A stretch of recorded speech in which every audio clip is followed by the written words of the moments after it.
This screencast is looking at activity analysis, or as some people might refer to it as a games analysis.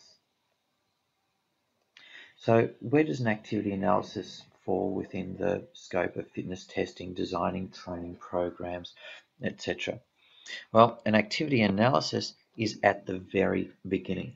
So we conduct an activity analysis so that we can reveal the major components of fitness, the major energy systems, the major skills, the major movement patterns, and also our work to rest ratios. So we need to find that information before we can fitness test, because if we don't know what to fitness test for, then chances are the fitness tests won't necessarily be specific to the activity that we will be undertaking. Based on our fitness testing, we can then decide which training methods would be appropriate and design a training program, etc. So again, activity analysis reveals the major fitness components, energy systems, skills, movement patterns, and work to rest ratios.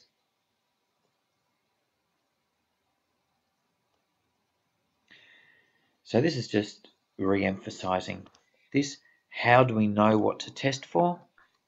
We conduct our games or activity analysis.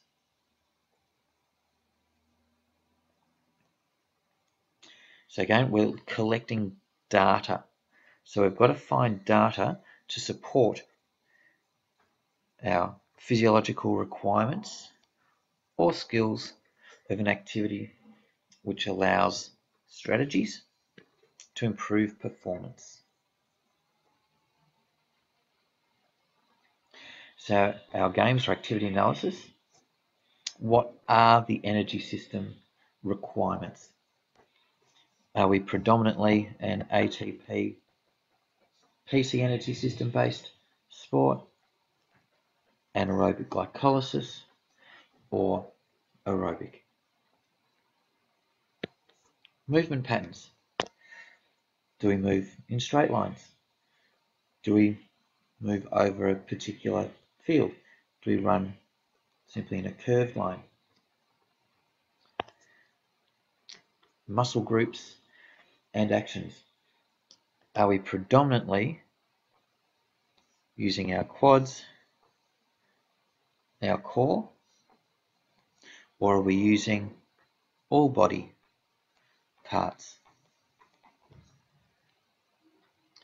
Work to rest ratios. So on average, do we work for say 10 seconds and then rest for 20 seconds? That would be a work to rest ratio of 1 to 2. Do we work for 1 minute and rest for 30 seconds? Here we would have a work to rest ratio of 2 to 1. What are the skills that are required? Do we need to catch? Do we need to throw? Do we need to jump? Do we need to change direction? So what are the skills that are required? And then lastly, which is not something that we look at necessarily when designing a training program for fitness, but what are the team strategies? So if we're playing a game of soccer and we're under pressure and the ball's in defense here, where do we go to pass the ball? Do we look to go down the line, or do we look to go through the center? What are the team strategies we're using?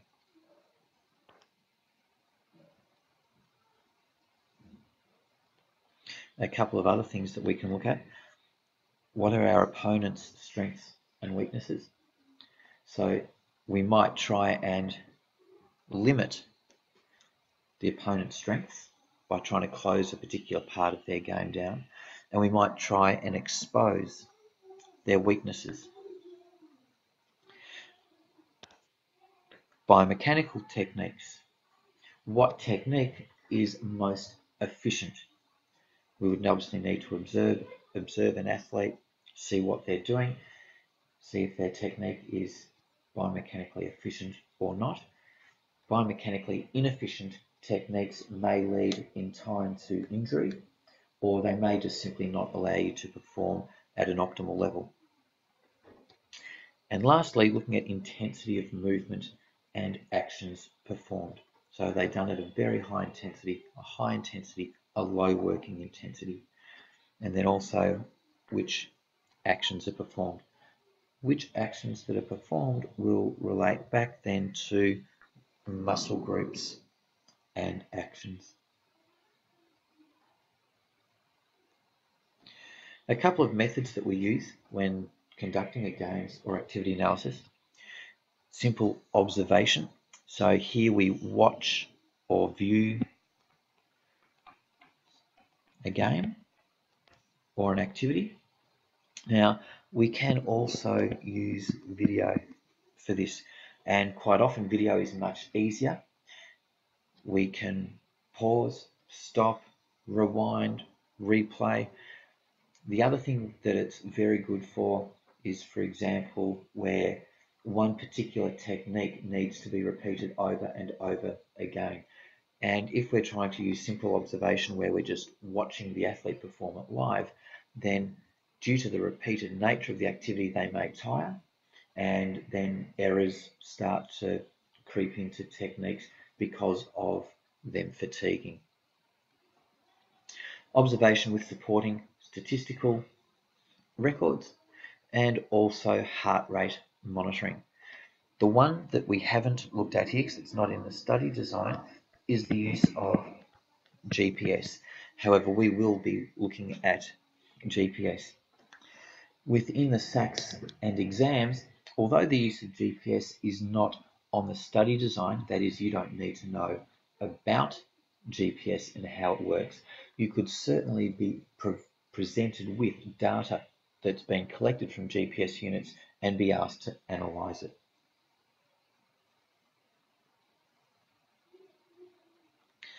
Statistical analysis techniques. So skills analysis. So a skills analysis may well be watching a game. So we're looking at catching, throwing, jumping. So just from a very, very simple perspective, you're watching a game, they catch, they jump, they catch a ball again. They probably had a throw after the catches, etc. And every time they do a skill, you just simply mark it down and so on until the end of the game. Then you can work out which skills are most important. Work to rest ratio we've talked about, movement patterns we've talked about, and same with muscle groups and muscle actions. Just a couple of ways in which we can easily collect data. So this example here is Dartfish Easy Tag. You set up on an iPad or iPhone a table with predetermined skills that you want, and as they do it, you just click on the button and it automatically adds it up for you. Time motion is another one where you can either do it live or run a video through the iPad, and this is looking at intensities. So the example here, stand, walk, jog, run, fast run and sprint, and every time they start an activity that has one of those, you click it. When it moves to the next, you click, and so on, and it gives you a running time. So you get a percentage of time spent in a particular zone, and you get the actual time. So it's a very nice way of looking at work to rest ratios. So looking at some GPS data now. This comes from the 2008 AFL season, and this is the official GPS data collected from a number of clubs.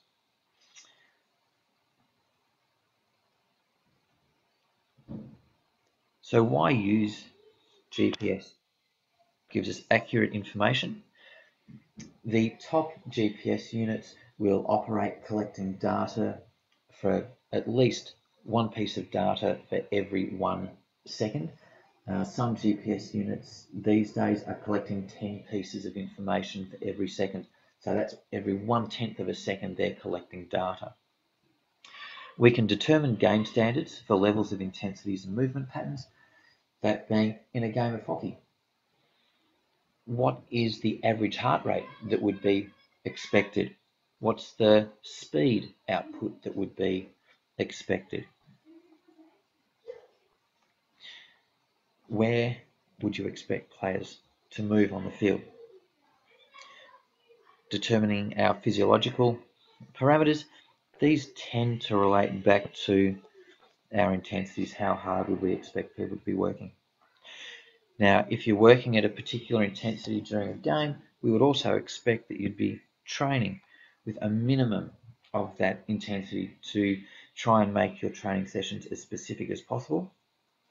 And the last thing that GPS is very handy with is that you can provide athletes with a visual and a concrete piece of evidence as to what they're doing. So when we go through this in class, we'll actually have a look at what the Australian hockey teams use GPS for. So I said very accurate information. The GPS units we use collect data for every 1 second that the athlete is wearing the GPS unit.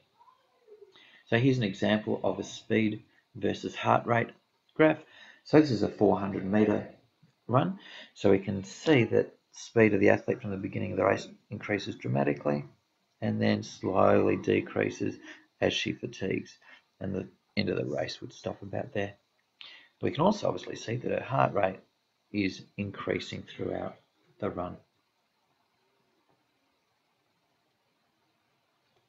So in a game, this is from a game of hockey, we can see how a team sport is far more intermittent than a continuous run.